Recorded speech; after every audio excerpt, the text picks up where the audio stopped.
Hello, Scorpio, Sun, Moon, Rising, as well as Venus placements. I hope you're doing well today. Happy New Year. I'm Jen with Timeline Tarot. This is your tarot card for the week of January 4th, 2026. It is a collective general reading. It is not individualized nor personalized to you.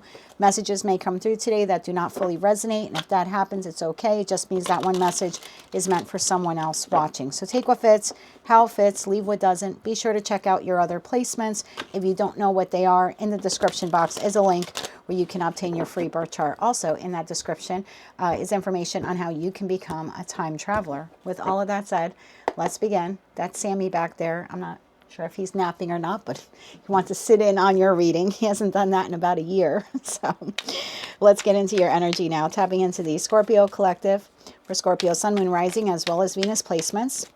What is the tarot card of the week for the week of January 4th, 2026. Keep in mind, this is not what you don't see coming. Tarot card of the week reading is intended to help all of us progress forward in our respective journeys. So what is the tarot card of the week here for the Scorpio collective? One more shuffle here. Thank you. The Lovers. What are you prepared to learn from this love connection? If you're not in a romantic connection, don't worry about it. It's still going to apply to you. Bottom of the deck, the Empress. What is growing and evolving in your life that needs your attention? Oh, okay. Why is the Lovers the tarot card of the week here for the Scorpio collective? For Scorpio, Sun, Moon, Rising, as well as Venus placements. You could be a masculine. Again, hang in there. Don't click off. Why is the Lovers card the tarot card of the week for the Scorpio collective? What are you prepared to learn from this love connection? One more shuffle here. Thank you. The Five of Swords.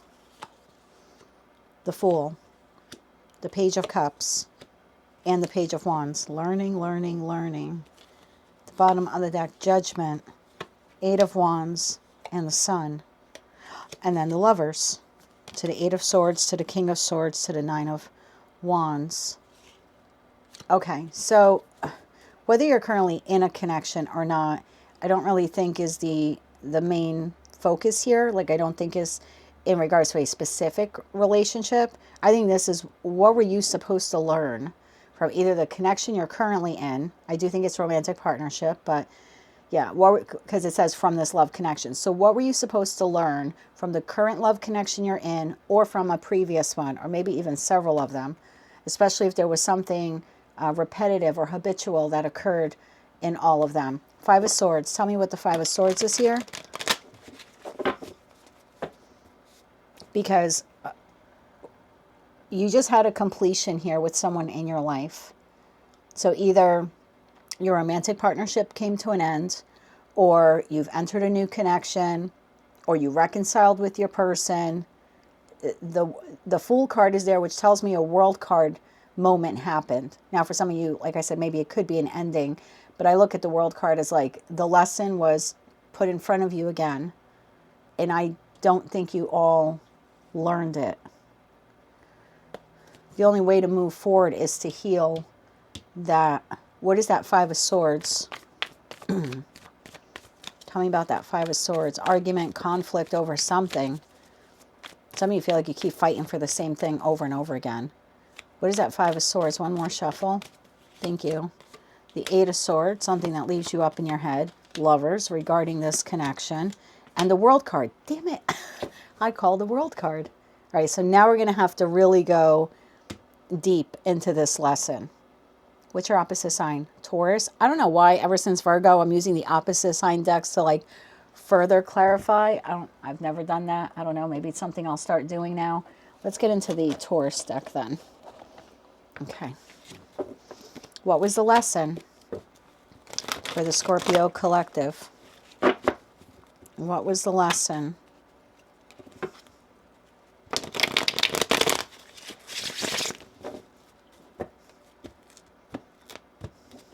Clarify that World card. I don't need to know about an ending if an ending occurred. I just need to know what the lesson was. What was the lesson? I don't think you're seeing the lesson. Oh, you're not seeing it. That's why, well, duh. That's why we're having this reading, right? Because the Eight of Swords, you're blindfolded. You're not seeing the lesson. This might be something that keeps repeating in this same relationship or throughout various relationships that you have. God, I hope my mic is on. Okay, it is. You're not seeing it. We're not seeing it. Most of you know I'm a Scorpio moon. What are we not seeing? What was the lesson? What was the lesson? One more shuffle here. Thank you. What was the lesson? The moon. The Seven of Cups. The Three of Pentacles. Bottom of the deck, Four of Wands. Seven of Pentacles, the Hermit. The Four of Cups. Oh, getting a lot of different messages on this. Okay, only take the ones that resonate for you. Wait, let me get three more on the table. Three more on the table. Three more on the table. One more shuffle here. Thank you. Three more. Seven of Wands, Queen of Cups, and the Eight of Cups. Bottom of the deck, the Death card. Your energy. I love to see it. I'm not afraid to see that card in one of your readings. Okay, so many messages. Again, only take the ones that resonate. Okay, I'm going to take these one by one. Okay, one of the lessons that you had to learn was how to not suppress your emotions in a relationship, meaning when the person you're in a connection with says or does something that is displeasing to you or wounds you in some way, if you keep it in the moon card because you're trying to look, you're trying to appear to be optimistic, or it's too early on in the relationship, I don't want to say anything, or you're trying to win this person over, which we all do in a relationship, right? That's kind of like the courting phase. So regardless of when it happens in the relationship, some of you, again, don't take it if it's not yours. We've got tons of other messages to go through here. You suppress your emotions in respect to things that are not pleasing to you or things that hurt your feelings that your partner does. And then you sort of erupt like a volcano, Five of Swords, when you can't, you can't take it. So for some of you, it's not so much a communication wound, but it does affect the way you communicate your wounds that this person's imposing on you or creating, but it's the suppression. So for some of you in this relationship or past ones, what you had to learn was how to speak out in the moment that you were uncomfortable or that they did something that left you in discomfort, as opposed to suppress, suppress, suppress. It's lesson number one. Lesson number two, Seven of Cups. Don't be mad at me and only take the ones that resonate. When you enter a relationship or as the relationship is evolving and you create this fantasy or dream of what it could be or what you would like it to be, okay? Is that fantasy or dream communicated to your partner?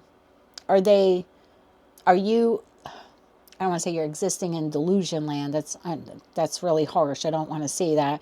This is more like, are you and your person on the same page? The same wish or dream that you have for the connection, where you see it 6 months, 1 year, 5 years, 50 years from now. Do they share that? Or again, in that moon card, are you suppressing it? And then as the relationship progresses, you find out you're not on the same page. You just assume that you were, because whatever the wish, dream, or goal was for the relationship, you never actually conveyed it. Three of Pentacles. Again, only take the messages that resonate. If the connection you're currently in, or the one that you were in previously, had any kind of third-party energy, have you ever really examined why you entered a third-party connection? Could it be that at the core of it, as much as part of you desires a loving, reciprocal relationship, are you actually emotionally unavailable? And that happens a lot to people who end up in knowingly. I'm not saying this person tricked you. I'm talking about the individuals who knowingly enter a third-party connection. Not all, but many of them. The underlying reason is, in the beginning, it's convenient for them. They don't have to invest their whole selves into it. They get to enjoy the aspects of a relationship without the full-blown commitment. So typically when people do enter those types of connections, it's because it feels good. After a while, you then, you're looking for more, but they're not. They're still in the, hey, I thought this was copacetic, right? I thought we were on the same page. So again, if you are in or you were in this third party, I'm not saying it's right or wrong. I'm not being a morality judge, and trust me, I'm no one to judge you on this. Trust me on that. But it's just examining, or not examining, understanding why you exist in it. If it's due to you also being emotionally unavailable, that might be something that you accuse your partner of, but at the heart of it, is it really because you too are emotionally unavailable? And some of us are, right? We get very wounded from past connections. So we turn to the most relationship that at the time appears to be the safest. And sometimes someone who's emotionally unavailable will enter a connection with someone else who is emotionally unavailable. When that happens, one of you becomes emotionally unavailable before becomes emotionally available before the other one does. And now there's the off balance, because hey, now I'm looking for a commitment, and you're like, hey, this other person's like, hey, well, I'm not.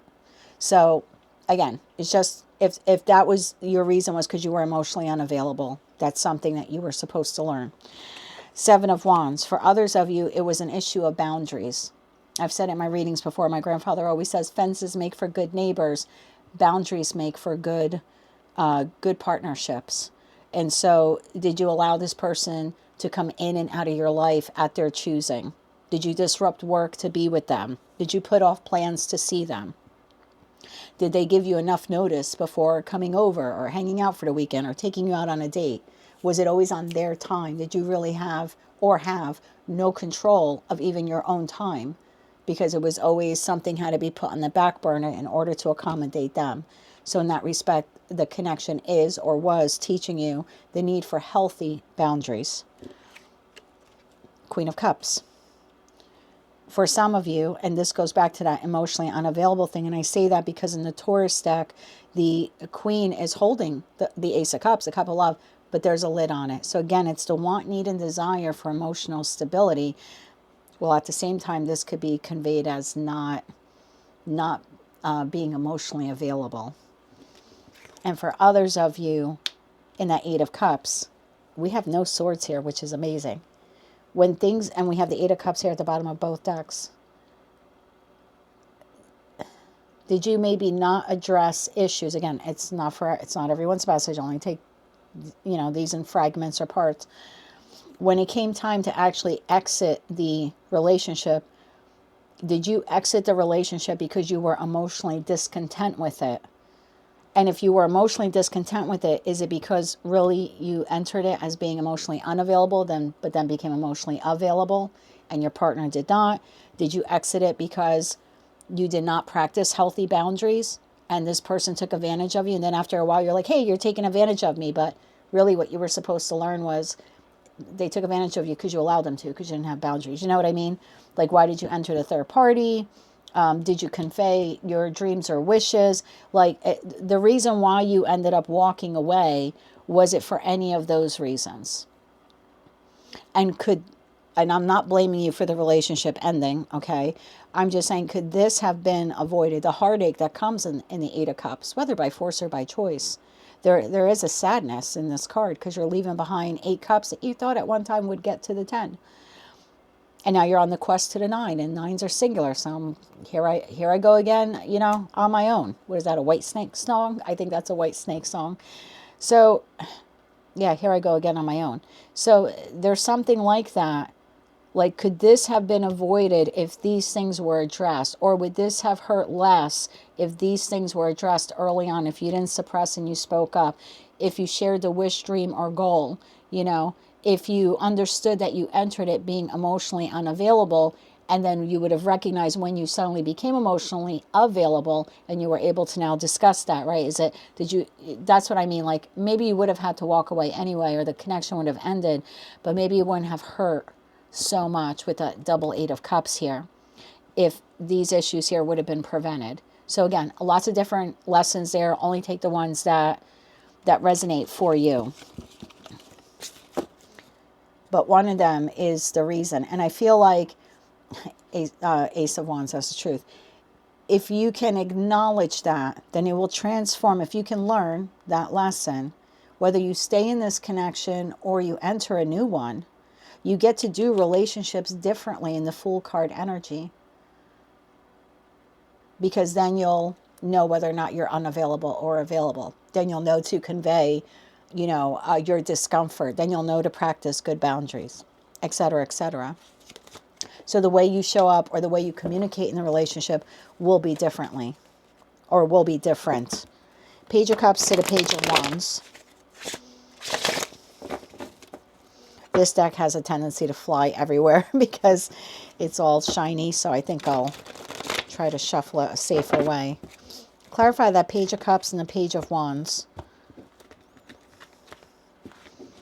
Because I do think this is then when we are exploring reconnection or connection with someone new, we're now coming at it with fresh eyes because we understand what we were supposed to learn from the connection we're in or the connection we're no longer in. Can you clarify that for me? Page of Cups to the Page of Wands. Page of Cups to the Page of Wands. One more shuffle here. Thank you. Five of Pentacles, the Empress, again, 2 decks, and the Wheel of Fortune. Yes, this time you won't abandon yourself. Again, whether you're staying in this or you're starting over, with someone else in that Fool card energy, it'll be different for all of you. But now you will show up differently in relationships, and you certainly won't abandon yourself. What is growing and evolving in your life that needs your attention? This lesson. That's what brings you into Empress status, whether you're masculine or feminine. Because this is someone who will love themselves enough that they will address any of those issues, or they will, be able to effectively communicate them. So now you get to do relationship differently. Tell me about that difference. Tell me about that difference, that Wheel of Fortune. Because then I feel it's like mission accomplished. And it doesn't mean it's all rainbows and unicorns from here on out, but that lesson never has to be repeated. Tell me about this new cycle then, in that Wheel of Fortune card. One more shuffle in here. Thank you. Okay. The Wheel of Fortune, the Page of Swords, the 9 of Cups, the 3 of Cups, and the 10 of Swords. Boy, you're going to do it differently this time. You're going to do it differently. Again, whether it's you communicate, being emotionally available, the whole third party thing, whatever it is or was for you, it is done and over with, provided you learn in that Page of Swords. It's all fresh, new page energy. And regardless of which of those lessons there apply to you, at the end of the day, if you abandon yourself again by ignoring any of that stuff or like not addressing it or whatever, all you're going to do is erode your happiness within the connection.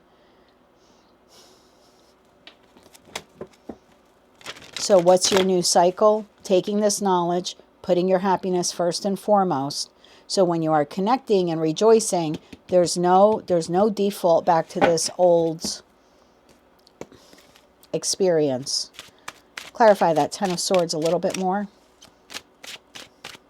Because I see the Judgment, 8 of Wands, and the Sun. It's like this is now healed. One more shuffle here. Thank you. Yes, healed. World card. You cannot make it up. It's healed. So the way you showed up will be differently. There's no more suppression or oppressing. It's if you're going to get into a third party or stay in one, it's now you're not existing in it with eyes wide shut. Now you're fully aware why you're in it, or why the dynamic maybe has changed between you and your person. If you weren't practicing good boundaries before, you're going to practice them now. So that's definitely a confirmation there that the lesson is complete and is healed. Ace of Cups and the 4 of Wands. Bottom of the deck, the Devil, the King of Pentacles, the Page of Pentacles. This is like knowledge is power. Knowledge is power. Getting rid of this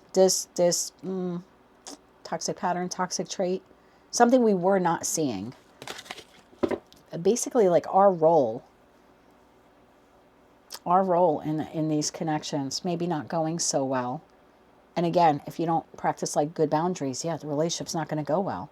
So you have a fresh opportunity in love, whether you're currently in a connection or not. There's a new way, and again, provided you implement, or learn from some of those lessons, This next time around, it is way more structured and stable. Clarify the devil here at the bottom of this deck. Devil to the King of Pentacles, to the Page of Pentacles.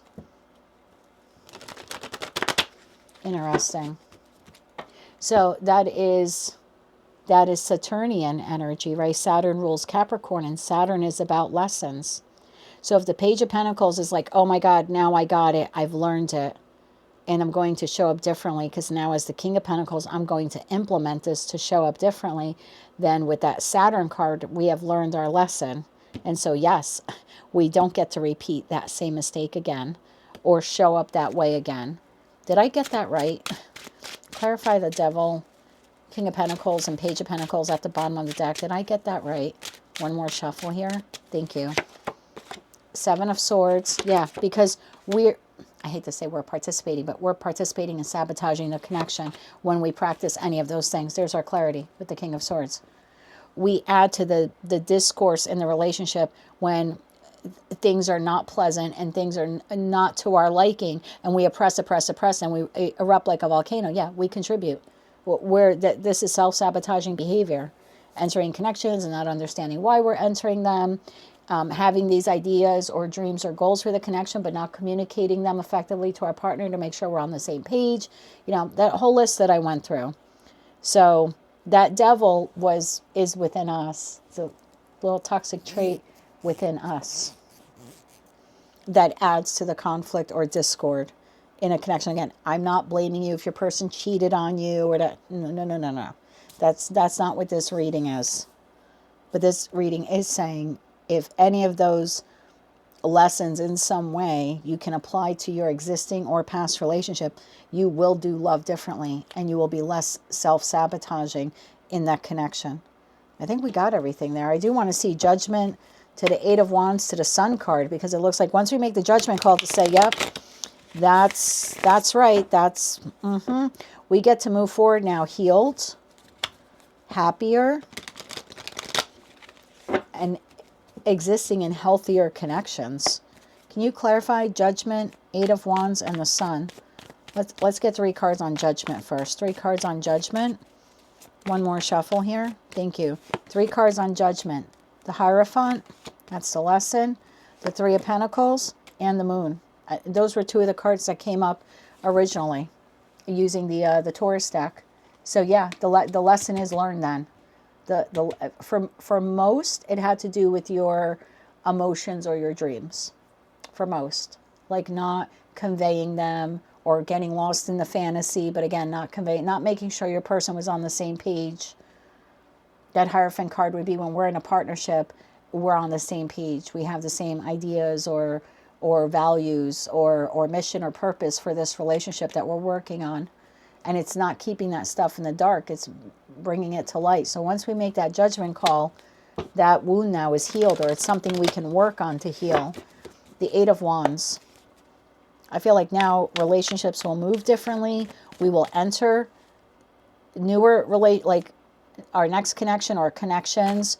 We're entering them differently. We're moving forward in the existing ones differently.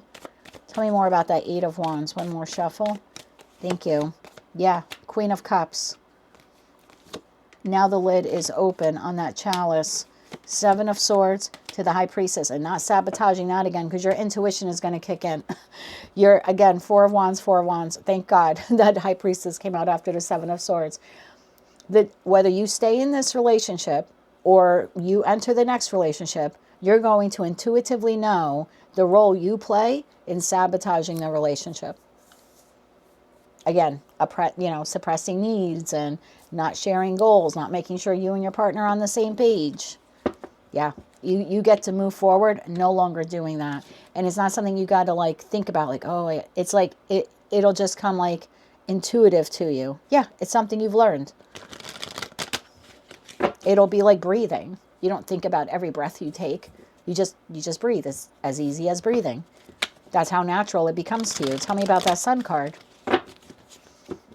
I think you become healthier. You also then will enter or exist in connections, like healthier connections, or exist in them in a healthier way. Tell me about that Sun card. One more shuffle here. Thank you. The Sun card, clarified by Temperance, the Hangman, and Justice. Oof. Bottom of that King of Cups. Oh, I love it. This is healed. This is not rushing in head first, excuse me, into a connection. This is entering connections that are fair and balanced. The Justice card, Lady Justice in this deck, is holding the Ace of Swords. This is effectively communicating when things are not, feeling well, are they do or say something that, rubs us the wrong way. There's no longer the need to try to pretend to be the better partner because you're not going to address things. That's actually not the better partner.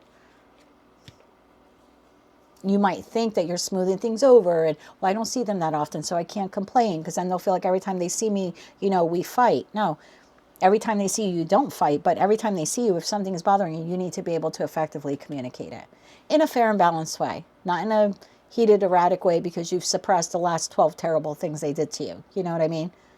So, wow, talk about healed energy here, and moving slow into connections, and pausing and thinking about when something doesn't bother us and effectively communicate. King of Cups, Eight of Cups, and the Star card. Look at that. That is really beautiful energy. That is really beautiful energy. Talk about being healed. All right. I think that's your reading. That's your reading. What are you prepared to learn from this love connection or your past one? Any one of those lessons. And that will enable you to show up differently in connections, either now or your next one. Okay, let's get 3 cards of advice here.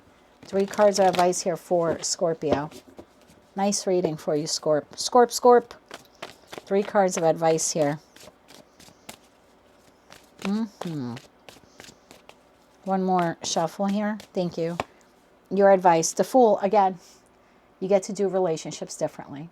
Either this one or a new one. Ace of Pentacles, that's the truth. And the Page of Cups. You now get to enter relationships differently. 3 of Cups, 6 of Wands, Temperance, balanced and healed and victorious and happy. And being in a connection in a more emotionally balanced way, you get to do relationships differently. Again, provided this message resonates and you take the bits and parts from it that you can really apply to yourself and go, yeah, that is what that person is teaching me or taught me. Then yeah, the way you open your heart again and you communicate what it is that you want and you desire and you need is totally different. It changes the game. That is what I have for you, Scorpio. That is your tarot card of the week reading. If you like that message and it resonates with you, you want to claim all or part of it, please be sure to click like, share, comment, and subscribe. Hype the video if you're able to do that. And until I read for you again, I am wishing you light, love, and peace.